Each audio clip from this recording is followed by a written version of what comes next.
Je dis, hein, qui ne souhaiterait pas avoir un assistant personnel et qui est à sa disposition pour porter ses documents de voyage, ses documents d'identité, ses documents bancaires, et son portefeuille, donc son porte-monnaie, et qui va être aussi multitâche, qui va s'occuper de votre santé, de votre suivi médical, qui prendra minute par minute votre tension artérielle, votre pouls, votre, je sais pas, les autres constantes, qui prendra rendez-vous pour vous immédiatement s'il y a un problème auprès d'un médecin, ou bien en tout cas si la tension monte ou elle descend, et qui avertira votre épouse au cas où vous avez une réunion pour qu'elle puisse aller chercher les enfants à l'école, qui va se charger de réguler votre consommation électrique, c'est-à-dire quand vous rentrez chez vous, il va allumer les lumières, il va allumer la télé, il va allumer l'air conditionné, et dès que vous quittez, il va tout éteindre aussi. Et pourquoi pas même vous allumer l'air conditionné avant votre arrivée chez vous, pour que la salle soit maintenue, ou bien en tout cas votre salon ou bien votre chambre, ça dépend de là où vous allez séjourner, soit une température idéale avant même votre arrivée, et qui va vous conduire aussi à votre boulot pendant que vous allez profiter pour faire une petite sieste. Vous imaginez le coût peut-être d'un assistant personnel comme ça, ou bien le nombre de personnes qu'il vous faudra embaucher pour pouvoir bénéficier de tous ces services. Eh bien, j'ai une bonne nouvelle pour vous. Vous disposez aujourd'hui d'un outil ou bien d'un objet qui va se charger de toutes ces tâches-là à votre place dans un avenir plus ou moins proche. Et j'ai nommé là votre téléphone mobile. L'avenir se trouve dans cet outil-là, cet objet.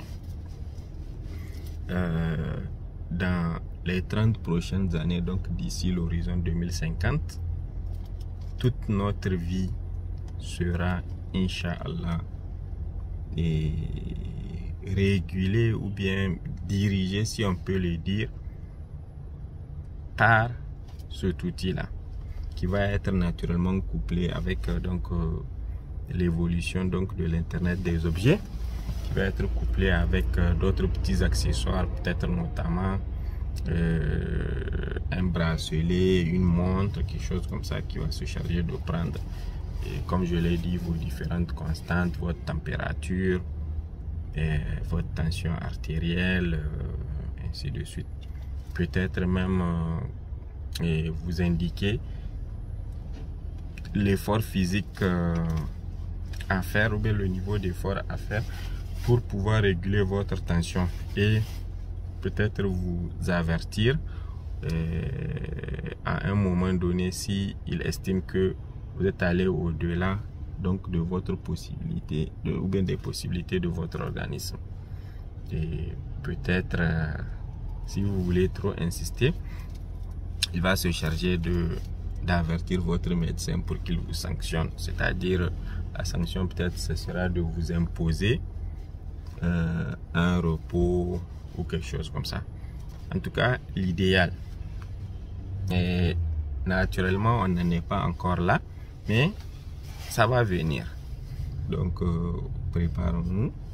Inch'Allah, l'avenir nous réserve de belles choses. Maintenant, on n'est pas en 2050, pour le moment on est en 2021. Actuellement, mis à part en tout cas les avantages que le téléphone nous offre. Il y a donc certaines difficultés ou bien certaines contraintes, notamment l'usage de l'internet, sa fluidité, son coût. Et quand on regarde un peu sur les réseaux sociaux, ce qui revient le plus souvent, en tout cas au Niger, et les gens se parlent de la cherté donc des data. Et entre griffes, nous nous plaignons souvent du vol donc de nos mégas, comme on dit. Il n'y a pas un seul jour où vous n'allez pas voir quelqu'un se plaindre du vol de ces mégas par l'opérateur. Nous traitons nos opérateurs de voleurs, nous traitons nos opérateurs d'escrocs, nous les traitons de tous les noms d'oiseaux, si on peut le dire. Avec un peu de sérieux, je vais quand même dire que l'avenir se trouve aussi dans les données, les mégas, les fameux mégas, parce que tout ce que j'avais dit précédemment ne sera possible que à travers ce qu'on appelle l'internet des objets. Et quand on parle de l'internet des objets, ça veut dire que tous les objets seront connectés, donc on consommera de plus en plus de données pour pouvoir faciliter notre vie. Tous nos objets donc de la maison seront connectés à l'internet, si on peut le dire. Donc votre micro-ondes que vous allez peut-être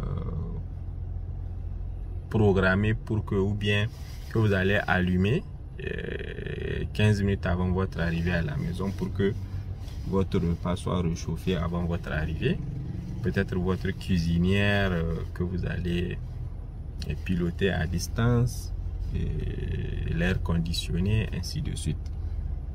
Donc ça veut dire que nous allons vraiment être de grands utilisateurs donc des données, donc de l'internet. Il va falloir que les données deviennent quasi gratuites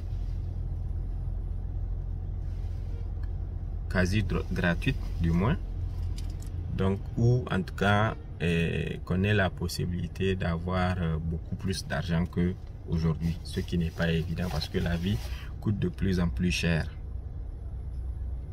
Maintenant, par rapport à 2021, ce qu'il faut comprendre, aujourd'hui, la plupart en tout cas de nos opérateurs de téléphonie sont passés à la 4G. Et qui parle de 4G parle de possibilité en tout cas d'aller à un débit donc théorique de 300 mégabits par seconde, avec maintenant des débits peut-être pratiques de 10 mégabits par seconde à plus. Aujourd'hui, quand je prends les opérateurs avec lesquels nous sommes en train de travailler, je ne souhaiterais pas les citer ici. Et avec la 4G, quand vous lancez un téléchargement ou bien quand vous êtes en train de visionner une vidéo, les débits seront donc de 3,5 mégas jusqu'à 25 mégabits par seconde. Donc sur les réseaux sociaux, sur YouTube, sur TikTok, nous sommes tous friands donc de ces vidéos que nous souhaitons aussi regarder, ou bien même des séries que nous souhaitons regarder en HD. Et aussi sur les réseaux sociaux, généralement les vidéos sont en lecture automatique. Donc pendant que vous êtes en train de défiler, dès que vous tombez sur une vidéo, elle se met en mode play automatiquement. Donc nous ne nous rendons pas compte.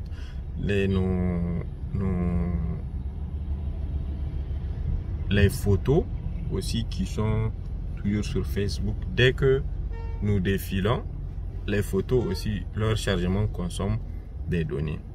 Nos smartphones, ont beaucoup d'applications qui ont besoin souvent de se mettre à jour. Et le téléphone même se met à jour et ainsi de suite. Donc, obligatoirement, nous allons en tout cas assister à une surconsommation donc de nos débits. Nous allons assister à une surconsommation de nos débits. Ça veut dire que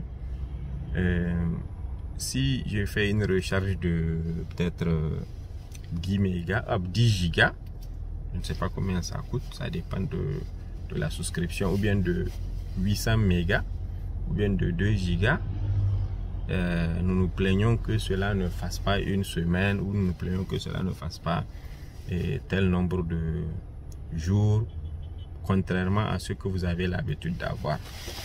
Et bien, si vous voulez toujours continuer par garder vos mégas, il faut revoir la configuration donc de vos téléphones pour le moment.